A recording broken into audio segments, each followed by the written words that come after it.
solo.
Now, here we are. Josie says I'm muted. Man, I said some really good, profound stuff too. Thank you, Josie. Josie 95. Yeah, that was weird. My OBS, I swear, is just possessed sometimes. Hasn't done that in a long time, so have not seen that. So let's go back. Rewind the tape. Hello! Welcome to Solo Playthroughs on this beautiful Monday. I hope everyone had a great weekend. Yesterday was a very busy day for me. Obviously, got my top 10 true solo spirits from the perspective of who I have the most fun playing as. Got that up yesterday, so if you didn't see that, definitely check it out. I think you will find it entertaining. Again, super subjective. It's not about like who I find the most strong. It's not a comparative strength list at all. That was really redundant what I just said there, but that's fine. I'm all discombobulated because my mic was off. I don't know why. It's so bad. Whenever I actually check before, it's always on. So this is the one time I don't check, and of course, sucker was turned off. But here we go. Yeah, so excited to get into Sun-Bright Whirlwind. This is the third of the Horizons of Spirit Island thing. Spirits, man, I'm really kind of messed up right now. I was on a roll, now I lost my confidence, people. Help me get it back. But Sun-Bright Whirlwind, a very cool spirit. In a lot of ways, it is a control spirit, though. So if you watch my true solo most fun spirit list from yesterday, you'll know that control spirits and I are kind of like, they're fine. I don't love them true solo. I did play Sun-Bright Whirlwind in a 3-player game with 2 of my friends. One of them had Devouring Teeth. One of them grabbed... who did he grab? He grabbed the eye dudes, the defense Horizon Spirit, and we had a blast. That was an amazing game. So for me, control spirits are more fun in multi-way games. I just feel like, moving the invaders around, and then you're hoping for a big major to wipe them all out. Sun-Bright does have some cool mechanics, so I do find them a bit more engaging, a bit more mechanically interesting than a lot of them. So a couple more things. Again, the true solo list. If you haven't seen my top 10 best spirits, that is a comparative strength video. I put that out about 2 years ago. It's been really interesting to see how my perspectives on some of these spirits have changed, and there's like a really interesting interplay between those two lists. So that could be cool if you haven't checked that out. It is like my second most watched video on YouTube, though, so it has been watched a lot. I'm guessing a lot of people watching this have already seen that. And then obviously yesterday was really busy for those non-Americans. We play a game here that is called football for no good reason, but we call it football, even though it's not really football, unlike, soccer, which is really football and should be called football. But so it's been a big time in Philadelphia. I do live in Philadelphia. Philadelphia's going to the Super Bowl. I am not a huge Eagles fan. I'm more of a Ravens fan. I have I am a Baltimore transplant into Philadelphia, but it's always good when the Eagles are doing well. It makes my neighbors very, very happy, and when people are happy, it just makes the city a much more wonderful place. It's a big year for sports in Philadelphia, so it's been super fun. Noah Duncan says, I'm excited for this one because I just played Whirlwind, teamed with River. Oh, that is this is like Control Spirit with a Control Spirit, and beat France 6. I think Whirlwind's kit gives it a great chance against its adversary. Yeah, I think this is a really good matchup for Whirlwind. Not great, not amazing, but it's definitely a very strong matchup. And you are just kind of trying to keep away. It's going to, the biggest thing with Whirlwind is finding a way to really advance that fear deck. And early, that could be tough. I played this matchup 3 times. First time was still really figuring out how I wanted to approach it. Got smushed. Second time, I got super unlucky with the Invader deck. I mean, just unbelievably unlucky with the Invader deck. And then the third time, I ended up pulling it off. I got some very strong majors that just fit right into Whirlwind's little deal here, and then we were able to, kind of have a pretty emphatic win. But the second time that Slave Rebellion card came out, it was just like smush. I pretty much was down to like 3 explorers on the board and nothing else. It was pretty insane. So should be a decent matchup. If it goes poorly, we can run it back. With these 2 solo games, we'll definitely have the time for that. I did not use the card camera, as again, with the true solo games, I can get the camera so much closer. I didn't think the card camera is all that helpful. But, I just thought that this thing over here, this camera showing you another perspective of the board would be more helpful for this video. So happy to get feedback on that. Jossie, again, told me I was muted because, they're the best. Thank you for looking out. And then Jonathan, hi all. Haha, I thought this was going to be a shroud of sound that missed for a minute. I see what you did there, Jonathan. That's funny. Very funny. All right. You guys are so clever. I'm going to shuffle up my fear deck here and getting a 4-5-5 setup for the fear deck. Bum. So let's do this. 1, 2, 3, 4, 5, 5. We got our terror level dividers. Again, thanks again to Folded Space for the inserts. I will be playing out of them. I did put the insert holding all of the towns off to the side.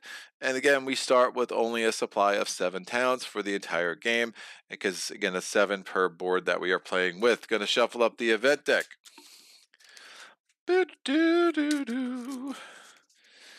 Come for the game, stay for the singing, or something like that. I don't know. Someone needs to like edit out all my singing and put it in a put it in a CD. We'll make millions together. Millions, I tell you. All right, shuffling the events, taking the top 3 cards off, putting the slavery filling card hither. That will go here. I'll just leave the event deck right there on the board. We're going to have to set up the Invader deck. I'm going to shuffle up the stage 3 cards. I'm going to throw one of them across the board because, I do that at least once a video, it seems. I rolled that. It's a 5. That's out. Bottom 5 cards of the event deck or the Invader deck are there. We're going to shuffle the stage 2 cards. The stage 2 escalation can be really brutal against France. So we'll see how that plays out today. Those 4 cards are there, and then we're taking out the 1 stage 1 card to give us our total deck of 11 cards. I still always marvel at how all the Spirit Island takes place in 8, 9, 10 rounds. It's just bananas to me how relatively quick this game is and how the character progression is still so ridiculous. I do put a reminder token on the Explore card that helps me remember about the escalation of France level 6. And we'll go through all of the escalations in a second. Going to roll a d20. We have 16 Healthy Island cards. If I pull Tipping Point, I will probably push it to the side, but I do leave it in for now, but I do treat it as an optional thing. Remember, in Nature's Incarnate, Tipping Point will no longer be in the game. I just haven't brought myself to the point where I just kind of take it out and put it in the box. But again, if I see it, more likely than not, I'm just not using it anyway. At some point, I'll probably take that out, and I'll probably take Growth Through Sacrifice out as well.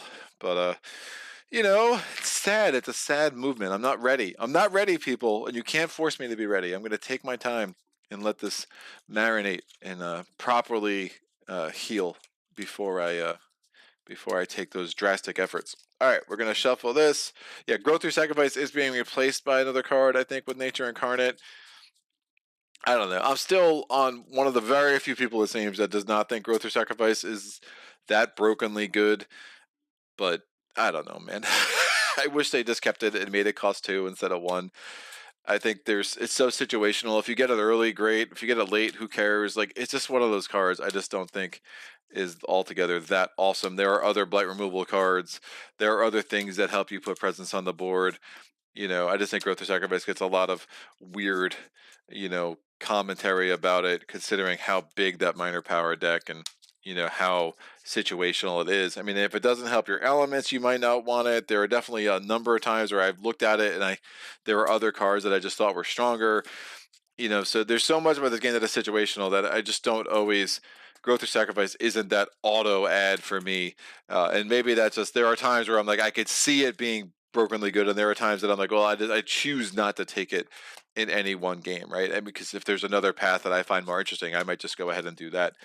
So, I mean, I'm sure there's someone who's watching this like from a pure optimization standpoint that is going to have a litany of reasons why I'm wrong and my Growth Through Sacrifice is really super overpowered, but that's fine. To each his own. To each their own, people.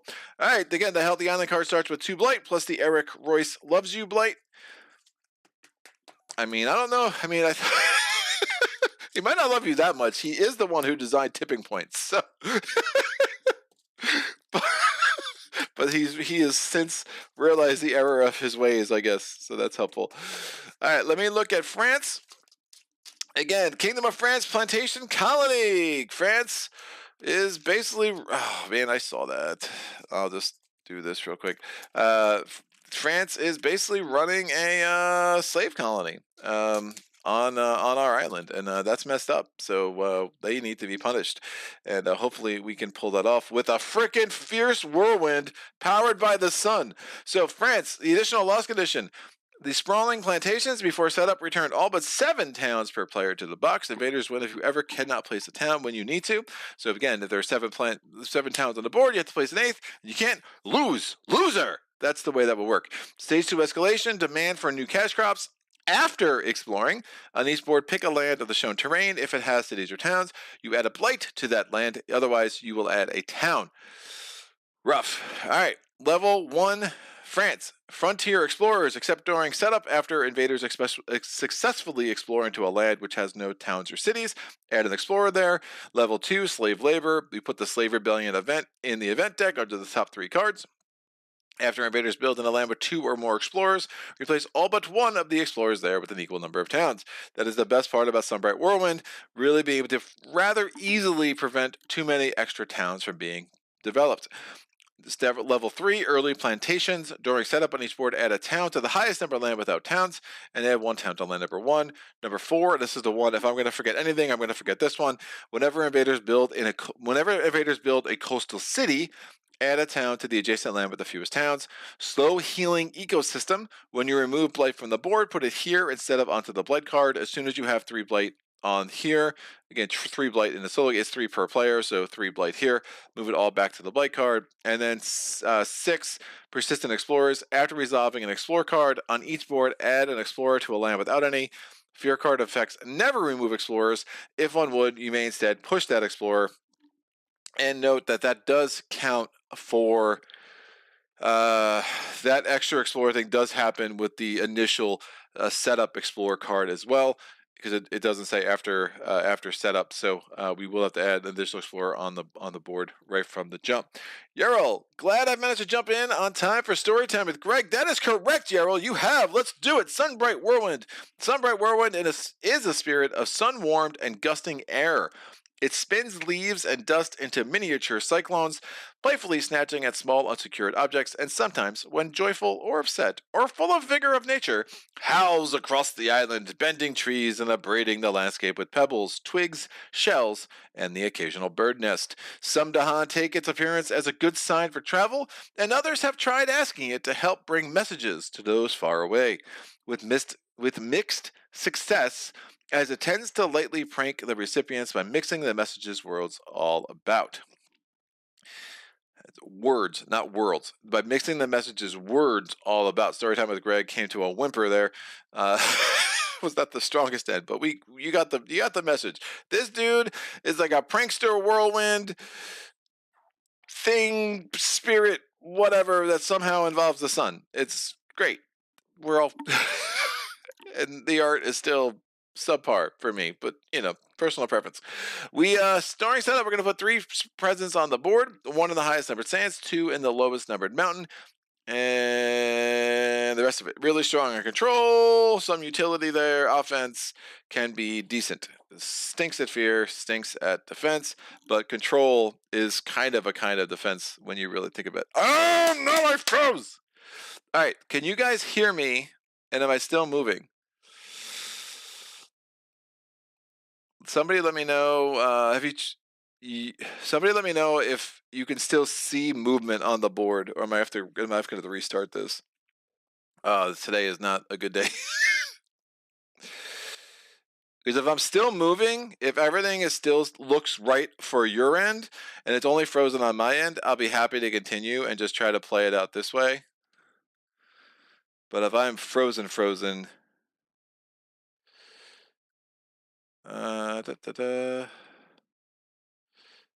yes, you are. Yes. Yes. You are. Yes, you are. Yes, yes, and yes. You are good. All right, so you can still see me moving. I just can't see anything. So let me do this. I'm going to close this out. And this doesn't mean anything to you, but that's fine. And I'm going to see myself on delay, which is weird, but at least I can get a sense of how this thing is matched up. All right, so I'm still good for you. Yes, you're good here. Cool. So you're frozen on my end, but I'm going to keep making this work. And we should play this out. I just need to not get wigged out by the fact that what I'm seeing happened 20 seconds in the past, which will be super fun. All right, this is going to be a challenge, people. Raising the difficulty. How about if I just cover my own face, because that's confusing. And that's fine. So affirm you're good. Tony, Steve, Jonathan, Jussie, and Yerl, and Aries. All of you guys are great. Yeah, cool. So I'm just going to run with this and trust that it's happening, and I'll check the chat a little more regularly to see if I need to switch things up. Have you tried the new map tiles that come with Horizon? Any thoughts about them? The only, I have not, no, I did try them once. My friend Tony and I tried the 2-player version. I do plan to get them on the channel at some point.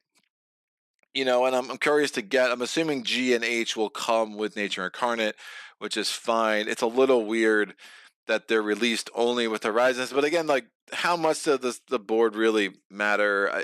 I don't know. It's like one of those things. I find it a little strange, that they just did 2 entirely new boards for Horizons. Why not just use the existing boards? I mean, they already did that. They have board F in there. I don't know. Whatever. It is what it is. I have thoughts. None of them are really all that important. So I'm going to roll a die to pick our starting board. I rolled a 1, so that's going to be board A.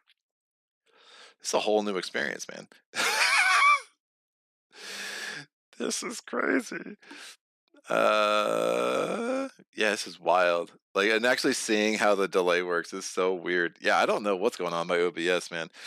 So it's funny, the first time I froze, like, I froze. Like, it was like no saving it.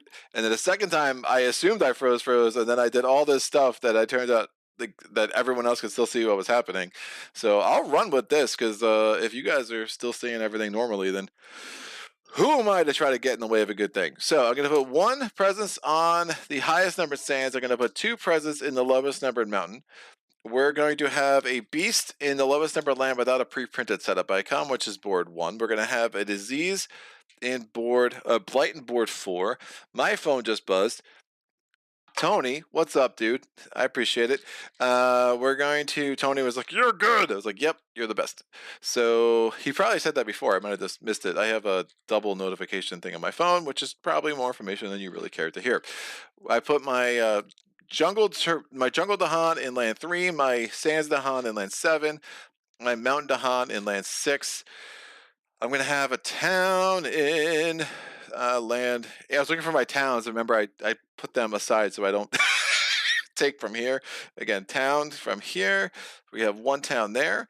France escalation. We get another town in 1, and we get another town in the highest number of land that does not already have a town, which is going to be 7. God. The one thing I don't like about the thin boards, but I really don't mind them in general. Like, they're so much better for storage and whatnot. Is if you do need to pick them up, look at the back. It's like impossible to keep the the presence on them while you lift them up. Having a thicker board is nice for that reason. If you did want to see what was on the back of it as you went. So we are going to put the rest of these on my board. So actually, I'll go through this. So Sun-Bright's top track, so I want to call him Sun-Bright or Whirlwind. I'm going to call him Whirlwind, although Whirlwind is harder for me to say for some reason. So presence track is going to be 1 energy, which you start the game with, 2 energy, sun, 3 energy, 4 energy, and an air, and 6 energy. So definitely some major power potential here with our friend Sun-Bright or Whirlwind. I don't know. I'm going to go back and forth between the two until one of them feels right. And then we have the card play track, which is 1, 2, 3, an air element, 4, 5, and a sun element. We have a special rule: a stiff wind at their backs. After you add presence during growth, push up to 1 explorer or Dahan from that land. Let other players know that you are doing this due to a special rule, so they know that you're still in the spirit phase and not using a fast power. Thanks, Eric. And then we have our growth options. Growth option A is reclaim cards, gain a power card, gain 1 energy. Growth option B, add a presence within range 1, gain 4 energy. And then growth option C is gain a power card, add a presence within range 4. Innate power of violent windstorms. Slow power, range is 1 away from where you have presence. Target land is any. If you have 1 sun and 2 air, push up to 1 explorer. If I have 2 sun and 3 air, 1 fear, push up to 2 explorers or towns. If I have 2 suns and 4 air, for each invader pushed by this power, 1 damage in the land it was pushed to. And if I have 3 suns and 5 air, 4 damage in target land. That's an insane threshold to reach. If we can get there, that'd be super, super nice. I have not reached it yet in any of my games. So, Kevin Ball, question for anybody here. My kids and I play 3-player Spirit Island, looking for fun combos of spirits. My youngest plays Rampant Green. Oldest one is thinking of Bowden. And any third recommendations? Like, you know your kids better than me, man. I think Bowden in a multi-way game can be really rough. It's something I don't prefer to do. I don't think it changes the game so much. But yeah, if they really dig it, man, I mean, sometimes theme's going to be more important, like the most important driving factor in that choice. But definitely curious to see what the chat comes up with. Okay, we have done everything except add the disease in 2 and the city in 2. And we're going to go ahead and do the initial explore. Initial explore is in bam, Montañas. So we're going to get a town in land 1. Nope, I'm sorry, an explorer in land 1. I hate that because now if they go to build there, build a city, and then add a town because of France 4, that could be really, really rough. And then we get an explorer in land 6. We're also going to have to add an explorer to a land that doesn't have any. 2 doesn't have any explorers, so we're going to add that sucker there. And then we put the build card, we put the explorer card into the build card area. So what are Whirlwind's unique powers? His unique powers are as follows, or her unique powers, I don't know, their unique powers. Gift of wind sped steps. Target any spirit, fast power. Target spirit may make 1 power which says push or gather. So you make 1 power that says push or gather, may make it fast for this turn. If you target another spirit, you gain an energy. So that could work for my own innate power. That could work for any of my other powers. A very similar card is Gift of the Sunlit Air. So both of these have a sun and an air. Gift of the Sunlit Air also has a fire element. It's a fast power. I can target any spirit, including yourself. Target spirit gets +1 range with all of their powers. If you target another spirit, they gain 1 energy. We are not going to be giving out energy, people, because we're targeting ourselves this entire game. Obviously, Scattered to the Winds has a fire, an air, and a water element. It's a slow power, range 2 away from where you have presence. Target any land. Choose up to 5 explorers, towns, or Dahan. Push them to as many different lands as possible. And then finally, we have a 2-cost fast power, Tempest of Leaves and Branches. Target is a fast power. As I said, its range is 1 away from where you have a sacred site. Target is any land. It has a sun, an air, and a plant element. 1 damage to each of the 5 invaders that you chose. Can be very strong. My problem is, again, that town. I hate that that town is there, and I'm going to hope to find a way to get rid of it. So I'm going to do growth option 3, C3, whatever you want to say, and we're going to pick a minor power. What are my minor power options? So we have disorienting landscape. It's a fast power. It has a moon, an air, and a plant. Its target land is 2 away from where you have a sacred site. It's a fast power. As I said, target any land. Push 1 explorer. If the target land is a mountain or a jungle, you add a wild. Encompassing ward. It has a sun, which is fine. I prefer things that have an air. Air is going to be the more important element when it comes to actually consistently hitting my innate power. Defend 2 in every land where target spirit has presence. And then we have Kara Space Land. If targeting a land with a beast, this power has +1 range. Defend 3. If you have 2 earth, defend +3. It is an earth, a plant, and an animal tag. It costs 0. And again, range 0 unless you're targeting a land with a beast. And then Mesmerize Tranquility. So none of these have air except for Disorienting Landscape. I mean, I guess that is not gonna help me. Yeah, one is automatically a problem right off the bat in a way that makes me very not happy. Unless I do scat, I won't even have the energy for.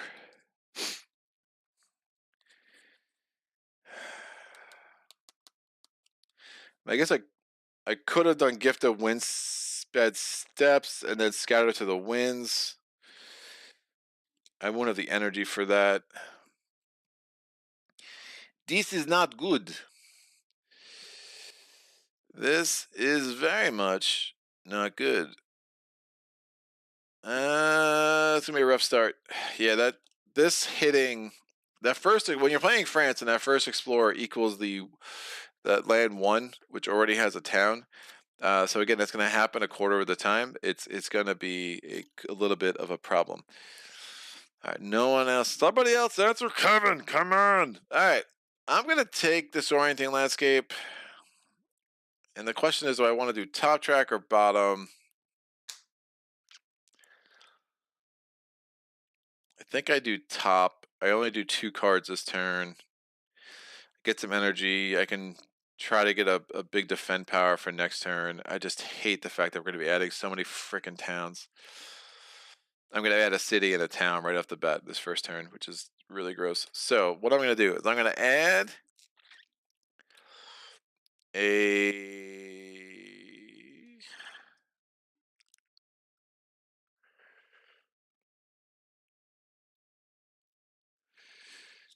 Yeah, I probably should have done Gift of Wind Sped Steps and Scatter to the Winds. Looking at that setup would have probably been smarter. But, well, can I get that? Disorienting Landscape gets me a wild on the board. I'm not hitting my innate this turn anyway, so this kind of will do the same thing.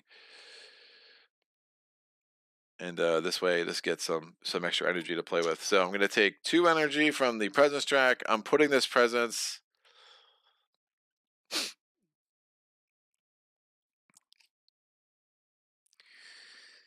I'm going to do this a little unusual. I'm going to put this in 6, and I'm going to push this presence. I'm going to push this explorer into 5, and then I'm going to with Disorienting Landscape. I have range 2 from a sacred set. I'm going to target land 3. This costs 1 energy solely for the purpose of putting a wilds there, so I can try to kind of, again, the more explorers I can prevent, the more explorers I prevent from joining. Everything is frozen on my OBS, so unfortunately I'm not gonna be able to mute this, but give me 1 second.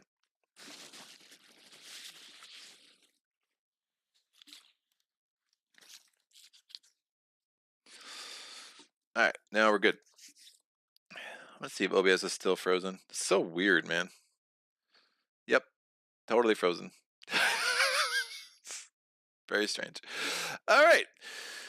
So that was my first play. It's not the greatest situation to be in, but I guess it could be worse. I'm not even going to do an element check because I definitely did not trigger the violent windstorms. So we go to the event phase. Bam! Provincial seat. We're not carrying it out. Again, Jagged Earth rules. And now we do the explore steps. Actually, let me put this here. I'll just get this deck over here. Look at out of sight at this point. So we're gonna do a build action in what's the word? We're gonna do a build action in mountains. I'm gonna put a city here, and then I have to add a town to the adjacent land with the fewest towns. I'm gonna actually add this town into land 2. This wetlands is gonna be an absolute mess. There's nothing I can do about that. So I'm done with that. We're gonna go to the explore step. Tony's just got to go to a meeting. I'll be back when that is over. Awesome. Have fun. Oh, wetlands. Not exactly the thing of dreams. We get 2 explorers in 5. We're going to get 1 explorer in 2. And then the invader cards will advance. I have to add another explorer to a land that does not have an explorer. I will add this explorer in 6. Excellent. Slow powers. I have none. Growth, or time passes. So I discarded my card, nothing has to heal, and now we go back to growth. I think I do bottom track. I try to get a defend power, the power cards, and set myself up for 3. Woof. I don't like where this has started. All right, I'm going to do bottom track. I'm going to get a power card. We have Sky Stretches to Shore. This turn, target spirit may use 1 slow power as we're fast. It has a sun and an air, which I really love. And target spirit can gain +3 to targeting coastal lands only. Song of Sanctity does not have an air. If target land has explorers, push all explorers. Otherwise, remove 1 blight. Defend 5 with Sap the Strength of Multitudes. Oh, that's going to be hard to turn down. I really don't want to get a blight on 1. I'm definitely blighting in 2 next turn, and then Rain of Blood, which is just useless. Defend 5 kind of makes me happy. It just means I'm not hitting. Woof. It just means I'm not hitting Violent Windstorm, but then I can take this. I'll get a major power, and I can drop it later. I think preventing a blight in 1 this turn is going to be important. So putting that aside, I'm taking Sap the Strength of Multitudes, gives me a defend 5. I'm going to put this presence somewhere. I'm going to put this presence in land.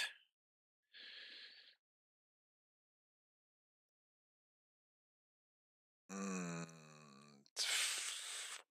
8, just because. And then I have 1 more card play. I'm going to play. Yeah, that's interesting. I could do this. I could put this presence in land 2 and push a Dahan in there. I dig that. And then, yeah, there could be some nice combos there, especially with a beast being there. And then I'm also going to play Tempest of Leaves and Branches. I'm going to get 2 energy from the presence track. And I'm going to use that to pay for Tempest of Leaves and Branches. Again, I do not get my innate. My total element check is 1 and 1 for sun and for wind. So my first power, I'm going to get a defend 5 in land 1. And then my second power, choose up to 5 invaders in target land, 1 damage to each of them. And I'm going to kill all the explorers in land 5, which effectively prevented 3 builds. We're going to go to the invader phase. We're going to start with the event card, Fortune Seekers. The next Explorer card matches all lands without cities and towns. Instead of the printed land type, ignore any escalation on it. That's really rough when you're still in stage 1. So much better in stage 2. So that could be super bad with France, because I have not negated adjacencies anywhere. So that's effectively going to mean 2 explorers here, 2 explorers here, 1 explorer, 2 explorers, and 1 explorer. That's super, super rough. There's a blight land. If we are healthy, doesn't matter. Choose a land with disease. In that land, 2 damage to invaders and 2 damage to Han. I did move that to Han there, so that was fortunate. I'm going to kill this town with 2 damage, and that's 1 fear. There are no Dahan there again, so no damage there. And then tell the old stories. Each spirit with at least 2 Dahan among its lands can reclaim a power card or regain a unique power it previously forgot. I will reclaim disorienting landscapes, which could be interesting. We'll see. All right, we go to the Invaders steps. The Invaders are going to ravage. They're ravaging in land 5. That's going to injure my Dahan because they're ravaging 6. I'm defended 5. My Dahan there is still alive, so it gets to retaliate. It's going to wipe out that town. So 5 towns left on our little thing here. That generates a fear. And now they're building in wetlands. Nothing to build there, and we just get rid of this disease here. Again, Fortune Seekers, I should have put a reminder on it. This is going to be super bad. So, exploring into sands. Oh, except they're not exploring into sands. They're exploring into everywhere freaking else. So it matches all things without cities and towns. So it's going to match. It does. There's a city and town in 1. It doesn't match that. There's a city or a town in 2. It doesn't match that. It does match 3. The wilds comes off. It does match 4. We get 2 explorers. Those would have been added anyway. It does match 5. We get 2 explorers. Again, because when explorer happens, it has. So now that's at risk of putting a blight out when it ravages next turn. It does match 6. Oh, and ravage, this would have been injured, and this would have retaliated and killed this dude. But now we get 2 explorers here. It doesn't match 7 because we have a town, and it doesn't match 8 because we have a town. And now we have to put an explorer in a land that doesn't have an explorer. I will put this explorer over here in 7. Invader cards advance. Oh, Fortune Seekers, why do you make my life so hard? Stop seeking fortune. I don't have my innate, so that's it. Invader cards advance. Or we go to time passes. I put this all off to the side. And now...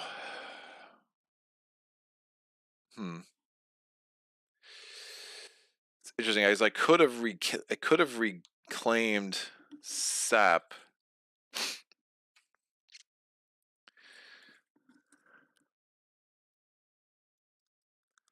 Can I reclaim a power card that's in play? I don't think you can unless the power explicitly says that you can. I don't think you can. Reclaim. Take all play power from your personal discard pile. Yeah, but it says that you can reclaim from something in play, because otherwise I might have reclaimed sap the strength of multitudes to prevent the blight situation in land 2. Now I might lose that presence, which I'm kind of okay with. The question is, can I keep just spamming bottom track and getting power cards, and then maybe I just never have to do this growth option? Remember, if I can keep prolonging growth, option A, it could be helpful. This is the sun on the top track. This is air on the bottom track. Again, the growth option A for Whirlwind is rough because it doesn't allow you to add presence. So it's like you're basically stalled in your development on the board. This should have healed, by the way, and this guy should have been injured, but then he would have healed after the fact as well. Yoel says OBS is mad at your rankings of spirits. It's super surreal. Like, it's kind of nice. It's just I need to stop looking. I just can't. I'm assuming that, hey, the camera's showing what it's supposed to show, and like it is what it is. So it's like a trust fall exercise, kids. It's great.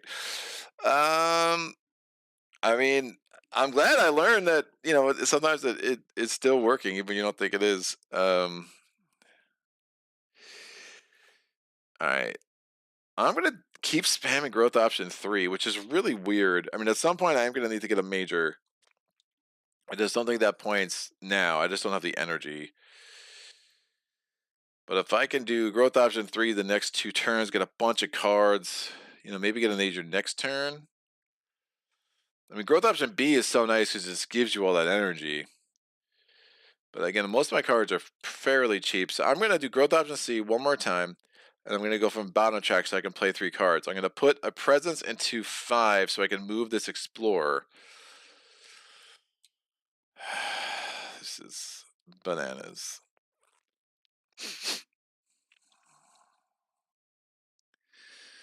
I'm going to move this Explorer into... I can prevent cities. This is good.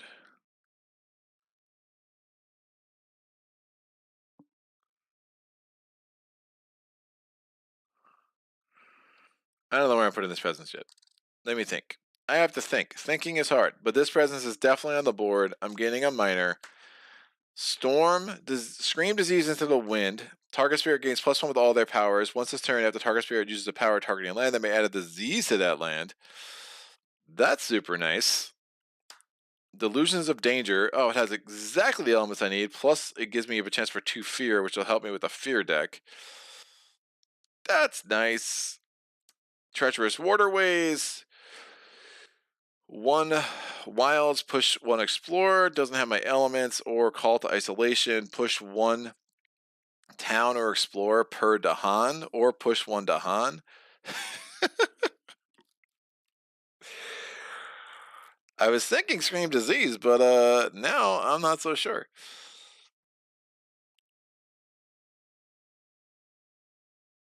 This is nuts.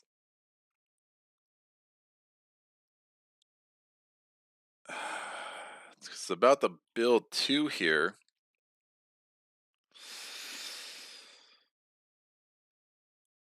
So Scream Disease there would make some degree of sense. Could also do that.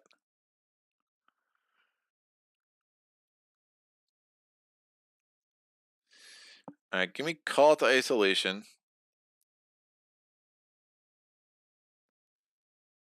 I'm gonna load up 8. Ugh. At some point, I'm prolonging the inevitable in a way that's concerning. But I can put a presence here. I can push this into 5, and I'm taking Call to Isolation. I got 2 energy from the presence track. I'm about to get overrun with explorers. Playing Call to Isolation. Playing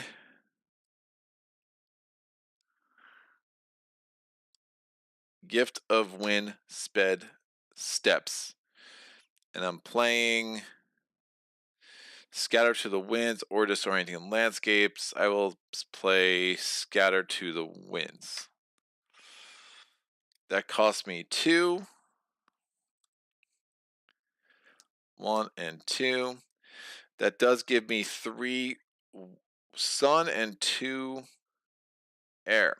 Now, one of the things that I've realized I've been doing with violent windstorms is that I've been underplaying it, where it's like push up to 1 and then push up to 2. It doesn't say instead, so you can actually, if you have the 2nd level of violent windstorms, you can push a combined of 3, which can be really strong if you have the 3rd level as well. And actually, because of that, let me actually not do Scatter to the Winds, and I'm going to do Disorienting Landscapes. They cost the same. Scatter the Winds could be very helpful next turn, maybe, sort of, possibly. Although, wolf. Really putting myself in a pickle. This is me in a pickle. Get an air that way. All right, rock on. So I'm going to do Call to Isolation. This is just getting silly. I'm going to push both of those into there. I'm going to get Gift of Windsped Steps. Target spirit may make 1 power which says push or gather fast this turn. I'm going to make Violent Windstorms fast. And I'm going to target land 4. I can push 1 Explorer. I'm going to push it there. And then I can get a Fear. And then I could push up to 2 Explorers or Towns. I'm going to push an Explorer here and an Explorer here. Oh, man. I'm going to start getting punished by these escalations, man. And then Disorienting Landscape, I can push and explore from 6. I could target a land 2 away from a sacred site. I'm going to push the explorer from 6 into 1. And because the land is a mountain, I can add a wilds.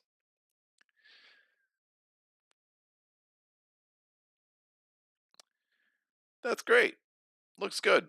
Not at all a problem. So awesome. I think I added the extra explorer for the explorer card last time, but someone can let me know if I didn't. I'm pretty sure I don't know. I think I added it to 8. To be honest with you, I think that was the first explorer in 8 for sure. So that is all my powers. I made everything fast. I got the fear from violent windstorms, so basically nothing to do left this turn except for carrying out the invader phase. We're gonna get our fear card. Now remember, the event card. The next event card is going to be the next event card is going to be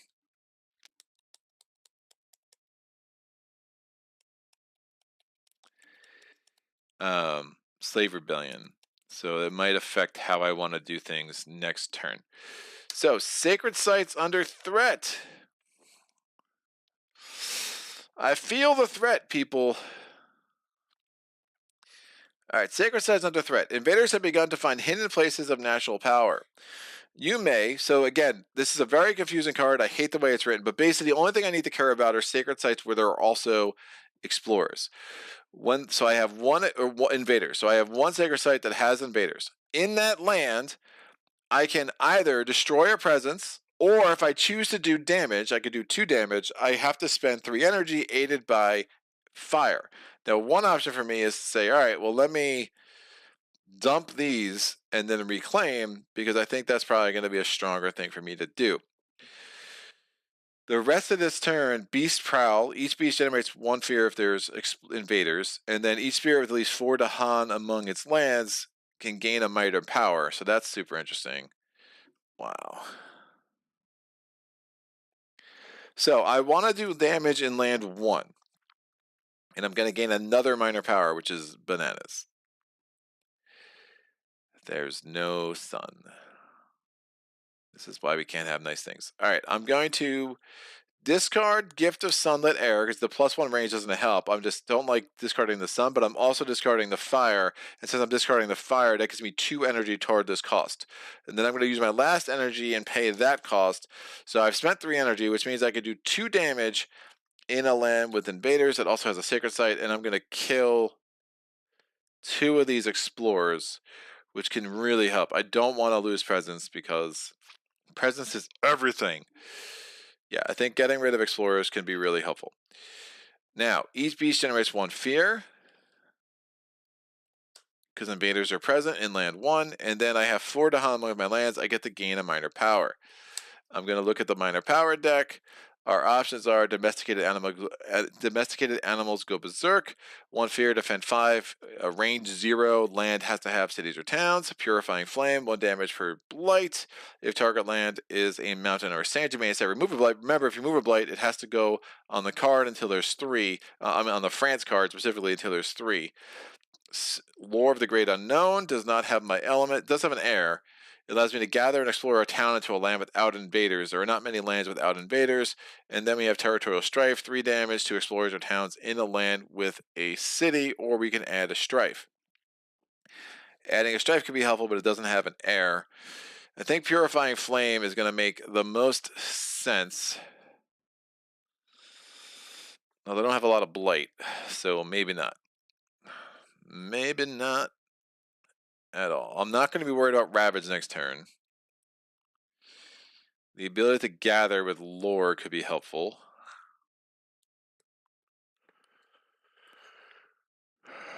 I'm definitely not worried about Ravage. I could remove the Blight in 4, which I guess could pay some dividends. Maybe get the slow healing ecosystem. It's got to be a longer game, it appears. Because I'm not doing any freaking fear. I'm only going to have 2 energy, so that's a problem too. So any of these free. Lore of the Unknown is free. This costs me 1. If I gain another minor power, I'll have 2 energy and I'm hoping to play 3 cards.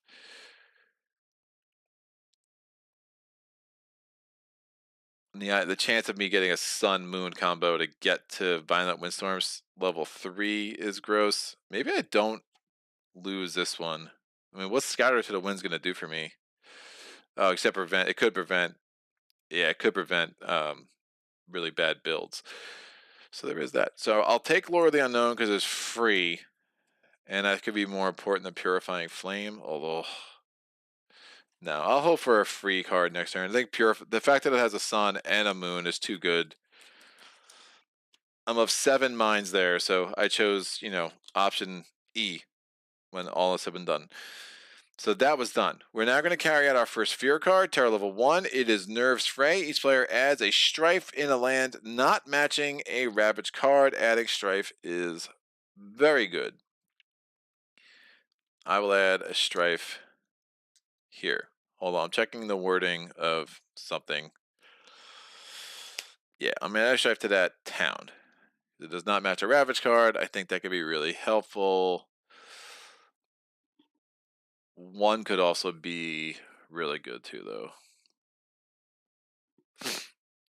This Explorer should be there. I think they got knocked down.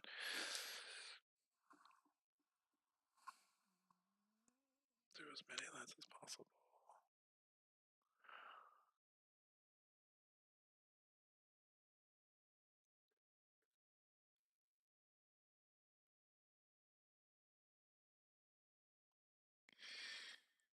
I can move it to Han.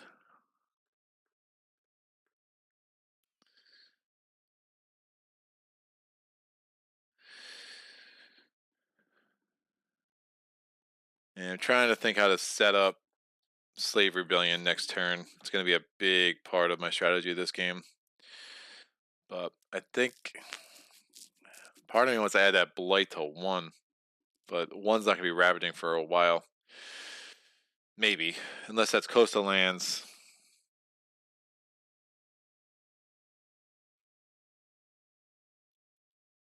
Or mountains. I mean, there is like a bigger shot that 1's going to come up instead of 8. But I like the idea of getting that Strife in that town. I really do. I really do.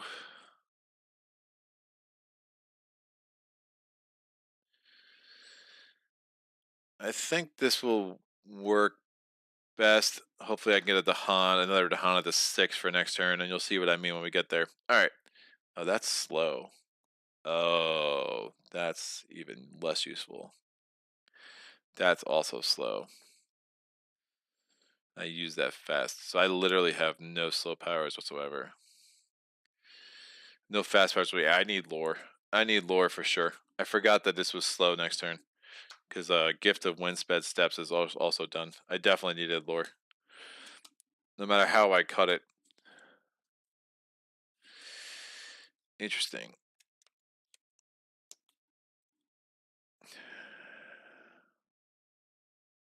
Purifying Flame is just not that helpful with slow healing ecosystem. And I just don't have a lot of blight out. And I don't expect to get a lot. I mean, there's a chance I don't get a lot of blight. So yeah, I think lore. But if I'm taking lore, it says I don't have anything. I won't have any fast movements. I will go ahead and add this to the city to try to prevent a blight disaster there. And see if I can't take care of that city at some point. Putting that Strife on 2 wouldn't help because it's still going to ravage and do blight. So we go to the Invader steps. We're ravaging. We're adding a blight in land 2 that does destroy my presence. And that's that. We're going to build. We're building in sands. No harm, no foul. Nothing to build. We're going to now explore into coastal lands. Woof. All right. Glad I put that thing on the city in 1. We get 1 explorer in 1, 1 explorer in 2, and 2 explorers in 3. Invader cards advance. Oh, I have to add an explorer to a land that doesn't have any. The only land that doesn't have an explorer. Well, I can put this in land 7 because it doesn't have any. Oh, but that changes. That changes that math. I don't want to do that. I'm going to put that in 4.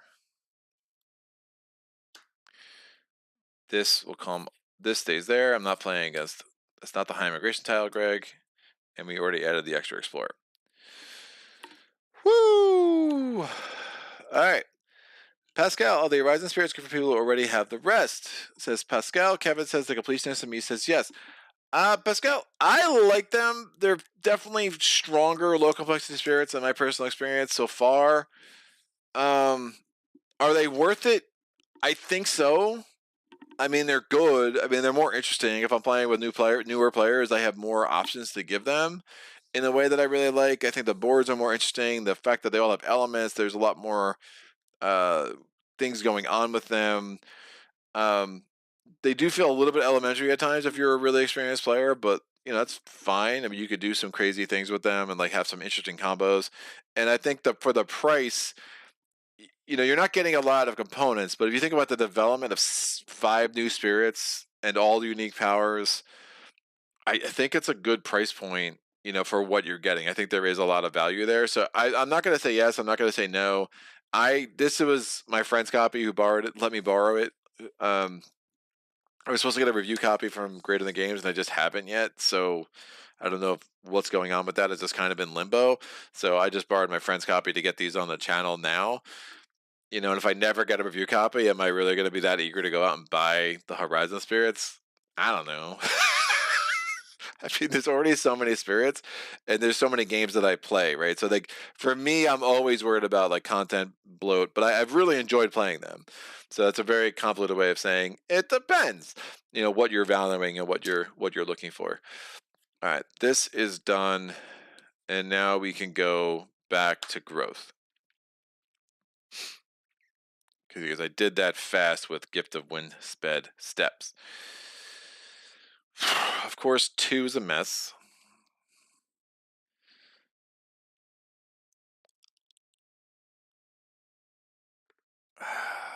Man, the fact that that wilds like went away because the sands card matched everywhere is super bad. But I have to continue to spam.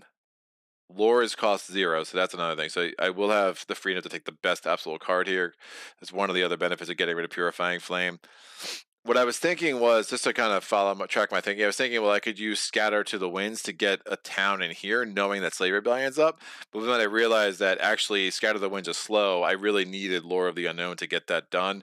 That it was another reason why Purifying Flame just didn't make the most sense, even though it had a sun. The other thing is I have no more energy, so I'm only getting 2 energy for my presence track. So it made more sense to again take a 0 cost card, so I can make sure I get the maximum 3 card plays in case I pull just 4 minor powers that all cost 1 each. So Renewing Bone is garbage in not in a true solo game. Teeming Rivers has a sun. If target land has no blight, add a beast. If it has actually 1 blight, remove it. You have target only a wetlands or a mountains. I am adding a presence. I don't know from where yet. Cycles of Time and Tide. If there are Dahan, add 1 Dahan. If there are no Dahan, remove a blight. So I can remove a blight from 2, which I don't hate. Again, it doesn't have any air. And Devouring Ants, 1 fear, 1 damage, destroy 1 Dahan. If target land is a jungle or a sands, plus 1 damage. Woof. I don't like the fact that we're looking at a double build in 3. That's for sure. We're not building any cities anywhere, so that's nice. The build in 2 is super problematic. Because, I mean, right now, the way those builds are happening, I mean, you're looking at 4 cities in 2, 3 cities in 1, and 2 cities in 2. Sorry, 4 towns in 2, 3 towns in 1, and 2 towns in 3. And that's game over. So these are not exactly the cards of dreams.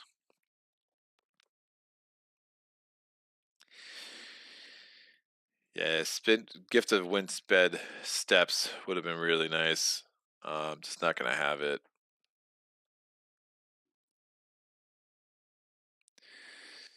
I mean, Slave Rebellion is not gonna do much for me. I pushed everything toward the coast and I pulled a coastal land, so that's my punishment.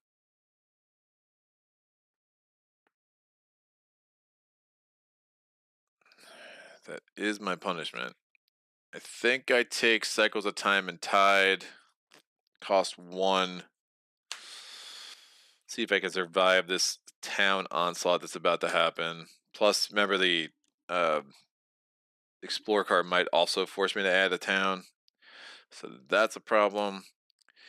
This is going to be 1 sun and 2 air. And I'm going to get myself a second sun from the top track.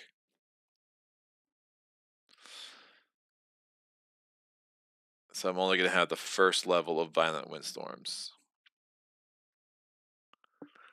So let me actually get the 3rd air from the bottom track, and I still only will have Violent Windstorms, the level 1. I'm going to put this presence. I can't push it into. This is all super bad.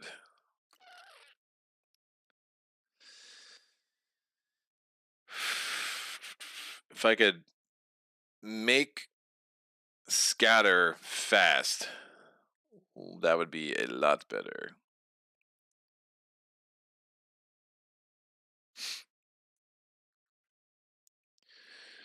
But I can't.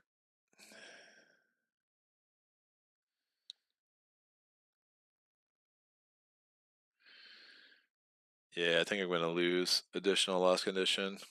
I don't see how I make this work.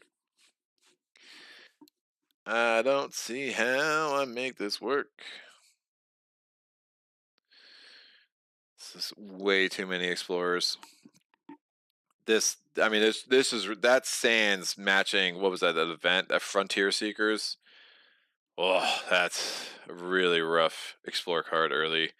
Sometimes it's fine. Again, stage 2, if you're ignoring an escalation, it's like not as bad. But this is a pretty bad. This is a pretty epically tight situation I found myself in. I'm gonna do this though and hope for a miracle. I have way too many explorers in 2 and 1. That's fine. I'm still putting a presence there, getting that explorer out of there. I'm gonna do Cycles of Time and Tide, remove the Blight from 2, put this on this card for slow healing ecosystem, and then I'm gonna gather a town into a land without invaders, gathering this into 7. That's slow. This is slow. If I can make that fast, it'd be a lot better. Unfortunately, I cannot. The event card is Slave Rebellion. We put on each board, we're going to add a strife to a town. And then we're going to go to the bottom, aid the uprising. Invaders with strife take 1 damage per Dahan present. So this town is defeated. So there's 6 left on the card. That's 1 fear. And then we added the Han per town that was destroyed. So now we have 3 Dahan and 7. And then we draw another event card, and we put the Slave Rebellion card underneath the top 3 cards of the deck. So we'll see that again on turn 8. Thriving Trade, add a city to a land with city, a coastal land with city. That's awesome. So we're going to put it in 2.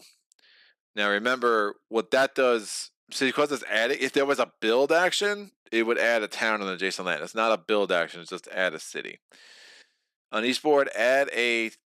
Oh, that's nice. This is perfect. Pestilence arrives on campus sales. Add a disease to the coastline with the most cities or towns, minimum 1. So I'm going to add this in land 2. In that land, 3 damage to the Han. There are no Dahan there. Clever Cooperation. Each player may push 1 presence from a land with Dahan. 2 damage in the land. Push 2. That's crazy. Sure, I'll get 3 presents in land 1, and I'm going to do 2 damage. I'm going to kill 2 explorers. This is the absolute perfect event card. And definitely the event cards giveth and the event cards taketh away. So I have 3 presents in land 1, which isn't great. But I would manage to go in there, and now it's only going to build 1 town. So I went from building 1, 2, 3, 4, 5 towns, 6, 7, 8 towns to building 9 towns to building maybe 10 to building 2. Maybe 3. All right. Easy game. So that's done. We're now going to go to... Oh, man. Yeah, because I just can't have those explorers turning into towns. It is what it is. Because part of me is like, do I push it here, kill this town, and then I negate all sources on this side of the board? But I just I can't. Like, I just can't have that many builds in land 1.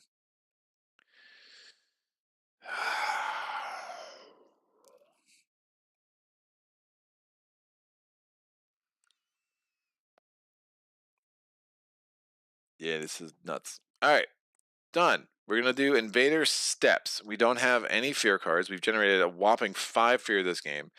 We're ravaging in 4, only doing 1 damage, not enough to blight the land. We're ravaging in 7. There's nothing to ravage in 7. We're building. We're adding a town to land 1. We're taking the disease off land 2, so none of that happens. And then we add a town to land 3. Exploring. Where are we exploring? We're exploring sands.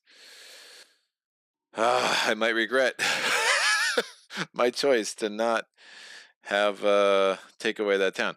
So we're putting 2 explorers there. We're putting 2 explorers here. And then the escalation, I have to choose one of those lands. I have to add a town to 1, or yeah, I'm just adding a town to 1 because neither of them have cities or towns. I will add a town to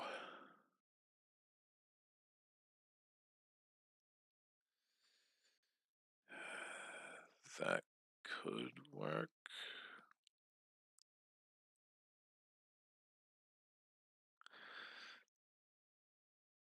I will add a town to 4. Invader cards advance. Oh, I have to add an explorer to a town that doesn't have a land doesn't have any. All lands have at least 1 explorer, so the stage 6 doesn't trigger there. And now here we are. Here we are, people. I have exactly 1 defend power. Because of course I do. I have some interesting options.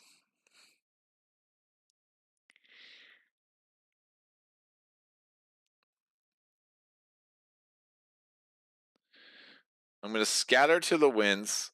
I'm going to choose land 4. And I'm going to push these things to as many different lands as possible. I'm going to push the town into land 1, and then explore into land 2, explore into land 3, then explore into land 5. Prevent all builds in land 4. And now I have violent windstorms. I can push 1 explorer.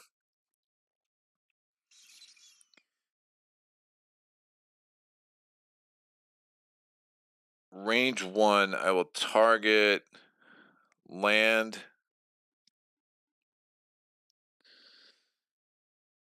7, and I'll push an explorer from 7 into 5.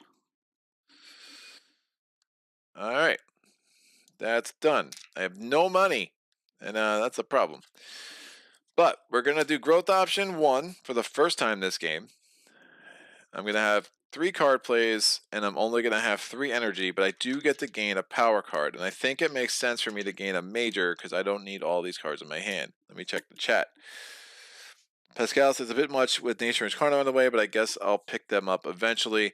Yeah, Nature's Incarnate's a while away from shipping, dude. I mean, I would definitely not get Horizons because Nature's Incarnate. I mean, there's so much. It's a long way from now. I haven't backed Nature's Incarnate yet. Again, I don't know if I'm getting a review copy or not. It's like one of those weird things. I'm in a weird. It's a complicated relationship I have with Greater Than Games. By complicated, I mean non-existent. So. I have so many friggin' minor powers. How did this happen? How have I only generated 5 fear is the more important question. I'm going to grab...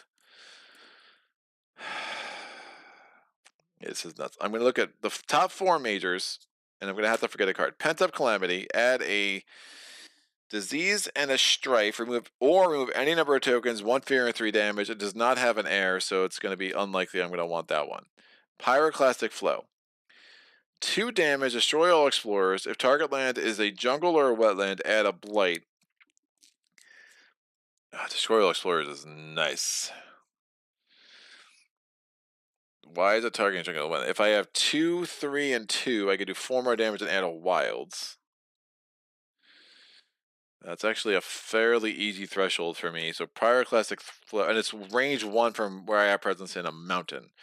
So that's a fairly easy haul for me, and it only costs 3, and I only have 3, so I don't know if I could use it this turn, but I'd be tempted to. Utter a curse of dread and bone. For each blight in or adjacent to land, add a badlands, one disease or one strife, then two fear, one damage, and then finally Mist of Oblivion, one fear per city or town this power destroys, one damage to each invader. If I have 2/3/2, I get to do 3 more damage, range 3. Pyroclastic Flow for the win. Enhanced range could be good with that, but woof. This sands. Remember, I can start. If I add a blight anywhere, I do have the cycles of time and tide. I do have to forget a power. I was thinking about forgetting cycles of tide and tide. Tide and tide. Sap is 0. I only have 2 0-cost cards. One of them is Lore of the Unknown. None of them have an Earth. Woof. I have no powers with an Earth. How is that possible? How is that possible?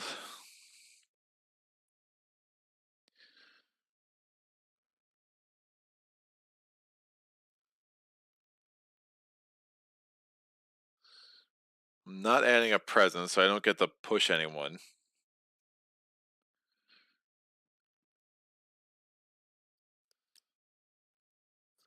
Call to Isolation doesn't have an Earth. I have no powers with an Earth. I have 700 powers and none of them have an Earth. 700, I counted. So I'm not doing Pyroclastic Flow this round. It doesn't make sense. Did I forget a power yet? No, I have not. I'm gonna forget.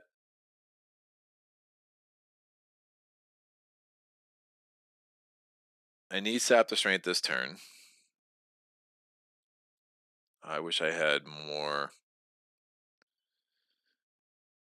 I wish I had more Dahan.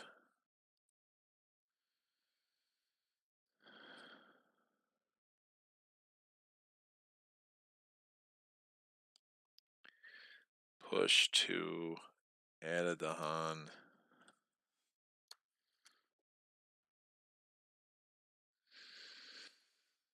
And something with an air and nothing else. This guy's probably building. Could push him though. Oh, I need to defend. I need to defend something serious. That only cost me 1. I dig that. So what power am I forgetting?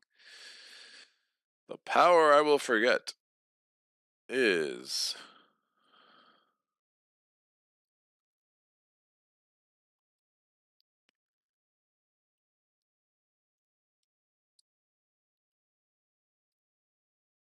no, I gotta use this to remove. I've gotta use that to remove.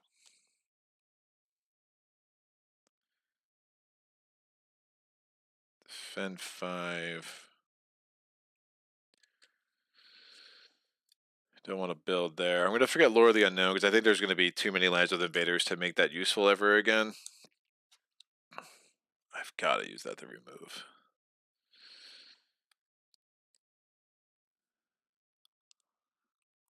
It's just going to be such an underwhelming result in land 1. Defend 5.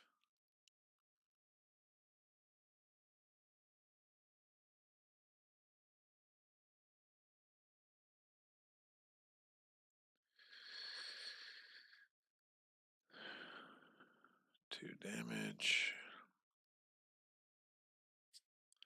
I really want something with an Earth to trigger the Pyroclastic Flow. So if I do this and this next turn, we could also wipe out all those Explorers in 2, which could be vitally important.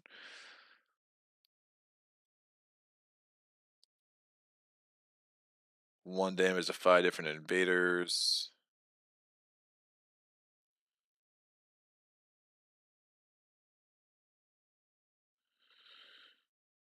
That could work.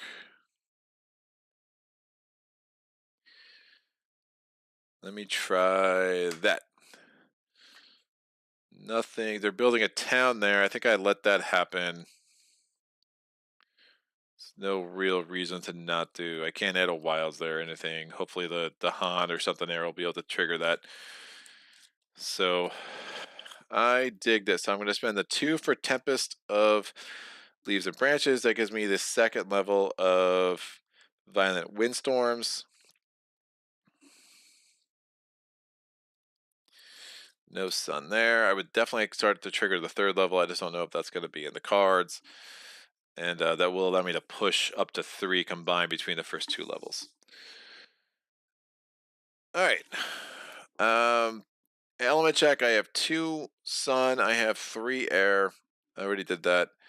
I do have +1 range on sap the strength on multitudes. I'm not going to need that, so let me do that first. We're going to defend 5, inland 1. We're going to do call to isolation. I'm going to push up to 1 explorer town per Dahan. I have 2 Dahans on land 3. I'm going to push those 2 into land 2. Land 2 is clearly a problem. And then I'm going to do Tempest of Branches and Leaves. I'm going to target land 5. I'm going to do 1 damage to 5 different invaders there. And that's fine. So I'm going to destroy this explorer. I'm going to injure this town, injure this other town, and then injure the city. And between the Dahan and the Beast and the Fear deck and the Invader deck, or the event card, maybe I can knock some of these out. So it's only ravaging 4 there as long as the strife isn't negated because of how that's set up. So definitely could get very unlucky with the Fear card here. I'm only building 1 town. Again, we'll probably have to add another town because of the escalation. But, you know, we'll see. We'll only have to trigger the escalation 2 more times. So you're saying there's a chance. Event card. Oh.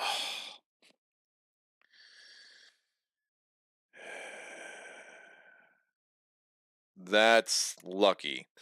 All right, civic engagement. Remove a strife. I can remove a strife. If I can't, invaders do +1 damage per land. I'm ravaging lands of cities and towns, so I have to remove that strife. On eastward, healthy island civic engagement.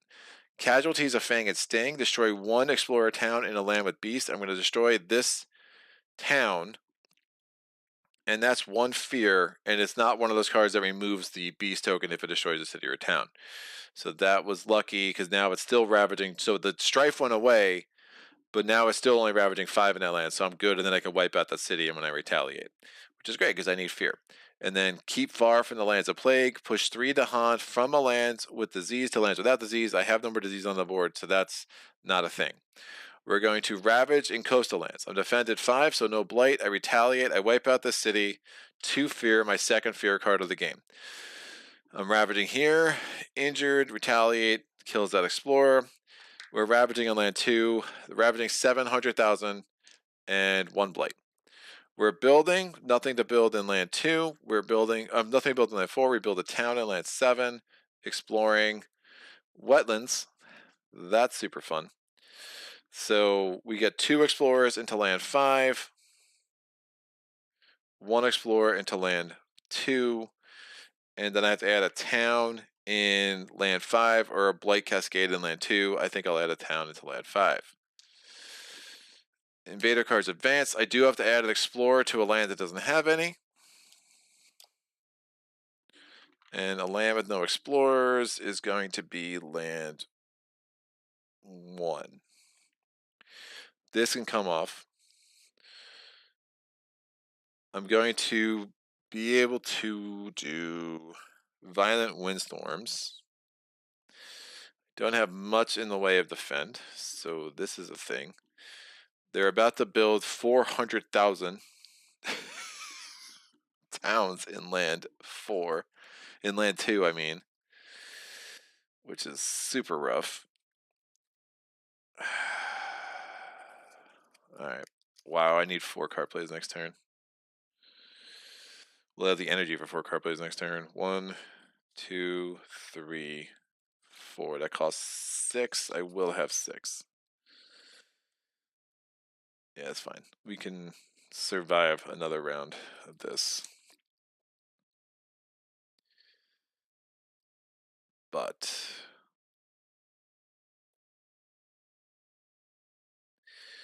So what am I worried about? I'm going to do that. I'm going to do that. I still do not have another thing, but that's fine. Then I'll have to reclaim.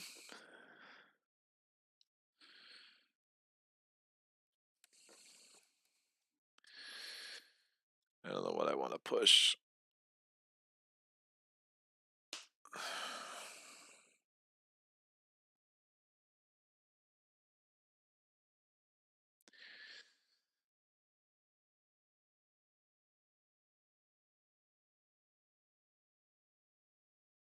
All right, so I know the next thing is going to be mountains or jungles. And then we'll be in stage 3. I'm going to do this. I'm going to do Violent Windstorm on land 7. We're going to push this and then generate a fear and push this. I'll deal with that later.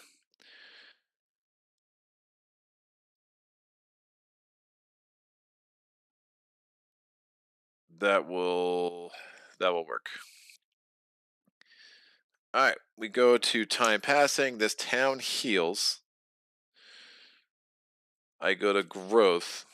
I'm going to add a presence from the bottom track. I'm getting 4 energy from there. I'm getting 2 energy from the presence track. I'm going to add this presence. This heals. I'm going to add this presence in land.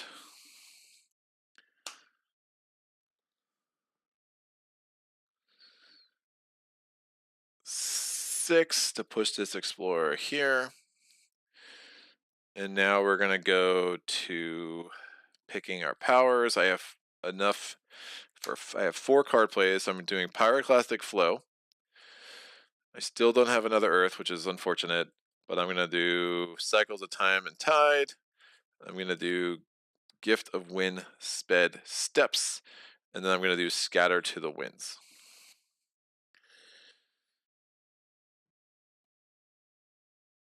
That cost me 6 energy total. We do an element check. I have two sun and 4 earth, 4 air, which is perfect. So 1, 2, 3, and then 1 from my board. We are going to do Cycles of Time and Tide to remove a blight from the coastal land. That goes on the card because there are no Dahan there. I'm going to do Gift of Wind Sped Steps. I'm going to make a slow power fast. I'm going to make land 5 fast. Even better. Let me keep this explorer here. I'll add another presence there to push this into here. Yes. So when I added the presence, I got the push, and I just added another presence in 5. Now I'm going to choose up to 5 of these suckers. I'm going to put them as many different lands as possible. I'm going to put the town in 5, an explorer in 1, an explorer in 4, an explorer in 8, and 7, and an explorer in 8. So again, I made that fast with Gift of Wind Sped Steps. And remember, it lets me take 1 power that does a gather or push that says the word on it anywhere, and you can make it fast. Pyroclastic Flow, I'm going to target land 2. I'm going to do 2 damage. That's going to wipe out a town. 1 fear, destroy all explorers. All explorers are out. That looks a lot cleaner. And then I have to add a blight because it's a wetlands. That does mean I go Blighted Island, but small price to pay. I friggin' hate this card. I don't like it. It just changes the math so much. We'll play with it, see what happens. But all things weakened, ongoing, starting next turn. So next turn, Invaders and Dahan have -1 health. The land takes blight on 1 less damage, normally 1. When you add blight, it destroys all presence and beasts in that land and 1 presence in an adjacent land, and it has 3 blight on it. Yeah, I really just it's fine. It's fine. It's not the worst. I just don't like the math changing as much as this card makes it change. I just find it a little bit cumbersome. But 3 blight, that's fine. I'm not that worried about my blight situation. And again, it's the next turn. So this turn, I don't have to worry about them doing this in the 1 explorer doing any blight or anything like that, because again, it starts next turn. So I still have level 3 of Violent Windstorm, which I haven't done yet. And Pyroclastic Flow is done. Again, had I had a kicker, I could have done +4 damage, wiped out one of these cities, and then also added the wilds, but I just did not have that kicker. But managed to stay on top of this. Noah says, when I played, I used the energy growth to sustain my high card plays and mostly ignored top track. Don't know if it was a good plan, but it seemed to work okay. Lots of reclaiming was how I got more powers. That's so weird. I was just rewatching your Fracture game when you got all things weakened. Yeah. And I probably gave the same speech about how much I really don't love it. So the good thing is I play Cycle to Time and Tide one more time, and I'm going to get 3 more blight on that card. So all of a sudden that becomes a 6 blight card, which is super nuts. But it's going to just start destroying presence in adjacent lands, and that's rough. So that was all my fast powers. Again, that got added due to a fast power, because I just had to target that wetland. I had way too many explorers. I just needed to get a bunch of those suckers out of there. It looked like a little Russia game going on for a second. That is not an event card, Greg. So we know now, too, that the 8th card down, so, oh, wow, we're 3 turns away from back to the Slave Rebellion. We are blighted. Blight spreads. Add 1 blight to a land adjacent to a land with blight. Spirits may prevent this on any boards by destroying 2 presence on each board to be protected. Well. That's not a thing that's gonna happen. I am going to, that starts next turn, as I said. I am gonna add a blight. I'm not destroying 2 presents, that's silliness. I'll add a blight here, it gives me options. I do lose a presence, but I already had 3 presents there, which was, like, a lot. We're good. Prey on the Unwary. Each beast destroys an explorer. I only have 1 beast. And then coming of age, in each board, add a Dahan to a coastal land with Dahan. I will add another Dahan into land 1. We're going to have our second fear card. So crushing in on the fear, people. Immigration slows. We are terror level 1. During the next normal build, skip the lowest number land not matching the invader card. Oh, sorry, land matching the invader card on each board. So we're just not going to get a town in 2. Which is fine. Oh, man. I just realized I have a town in both 1 and 6. That could be really bad.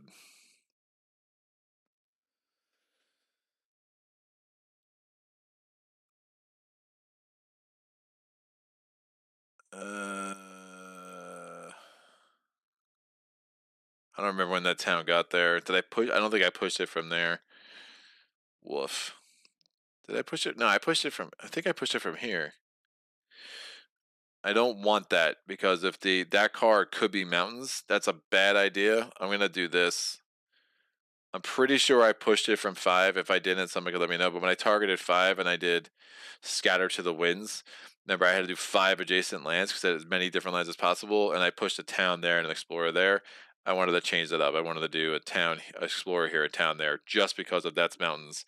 That's going to make me add a blight, and I definitely don't want to do that. All right, we're going to go to, so we're skipping the lowest number of lands on each board. Fine. Ravaging. No harm, no foul. Again, all things weaken goes into effect next turn. And attack, retaliate. Again, that goes into effect next turn. We now build. Nothing to build in land. We're skipping the build in land 2. Nothing to build in land 5. So that's lucky. These reminder tokens can go away. And then we have this. We're exploring into jungles. So it was jungles anyway. Wouldn't have made a difference. We're adding a presence. We're adding 1 explorer into land 8, 2 explorers into land 3. And I have to add a blight in land 8 or a town into land 3. I will obviously be adding a town into land 3, which is still a little bit dangerous, but I think we'll be okay. I have to add an explorer to a land that doesn't have any. That's going to be land 7. Invader cards advance.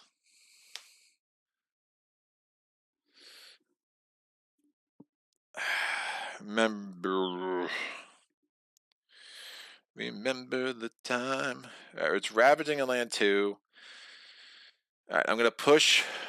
I'm going to do violent windstorms in land 3. So I'm going to push 1 explorer. I generate a fear off the top. I'm going to push an explorer into town. It's a very violent windstorm. And then for each invader pushed by this power, I do 1 damage to the land is pushed to. That's 3 damage total. Lets me destroy the city for 2 more fear. And another fear card. That might build the city, but I can let 8 go to crap a little bit. Not going to be that worried about it. Oh, there's a lot of explorers there, though. Woof. I'm not worried about it, except for the fact that I totally am. All right, time passes. 3 fear. Good to get to level 3 of violent windstorm. I think we're going to have to reclaim, because I'm going to need to get that blight off of there, which is going to get 3 blight back on the card, which is sick. So, reclaim. Reclaim. I am really interesting shape right now. I'm going to get 1 energy from the growth option. I'm doing growth option A. I'm going to get 2 from the presence track. I think I dive for some more majors. Pyroclastic flow is great, but not exactly the best situation for me. See if I can't get something super awesome. So we're going to get a major. I already got my energy where I want it. And remember, that was turn 6. Not this turn, but next turn is going to be Slave Rebellion. So if I can get a bunch of Dahan into 8 with a bunch of strife there, that is a very good situation to be. So Smothering Infestation does not have my elements. Add a disease. The target land is a jungle or a wetland. 2 fear and 3 damage. If I have 2 water and 2 plants, 1 damage to each invader. Pillar to Live in Flame does not have my elements. If target land is a jungle or a wetland, add a blight. I don't want to add more blight. Settle into hunting grounds. Your presence may count as Badlands and Beast. Decide per presence, per action. Your presence cannot move. If you have 2 and 3 from plants and animals, respectively, you get 2 fear and 2 damage on one of your lands. And Terrifying Nightmares. It has the air. 2 fear pushed up to 4 explorers or towns. Oh, man. It's not great. I keep wanting to do damage in jungle or wetlands. Rabbit's going to cause a blight and make me lose a presence in an adjacent land. That's fine. I've already accepted that reality.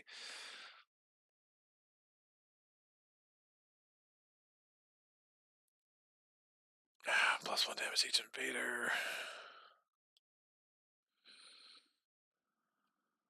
That's interesting. Pushing 4 explorers or towns is interesting.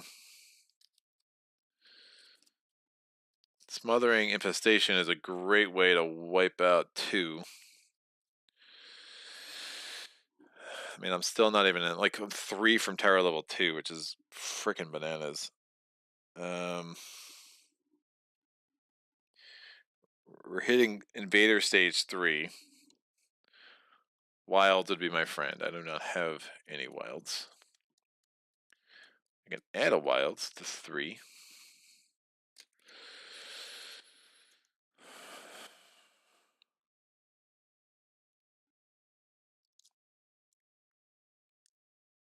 I can't make Smothering Infestation fast.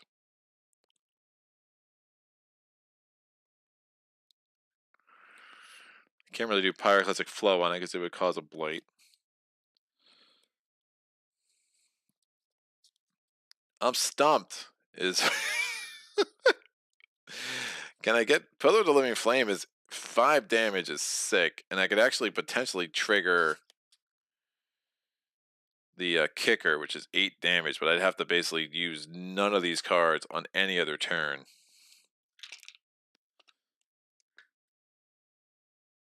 And that would cost me 9.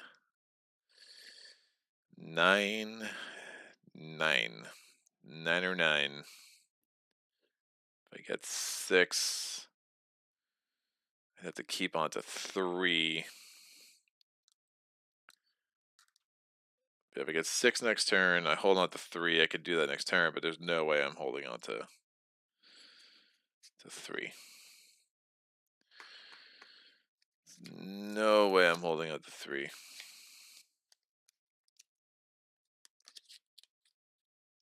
I could not. No, but yeah, I have no. I don't even have any more suns. And if that had a freaking Earth, man, that'd be even better. None of these have an Earth, so I can't even combo with Pyroclastic Flow. Oh, I'm getting really unlucky there. I'm getting super unlucky there. All right, well, hemming and hawing. It's always fun.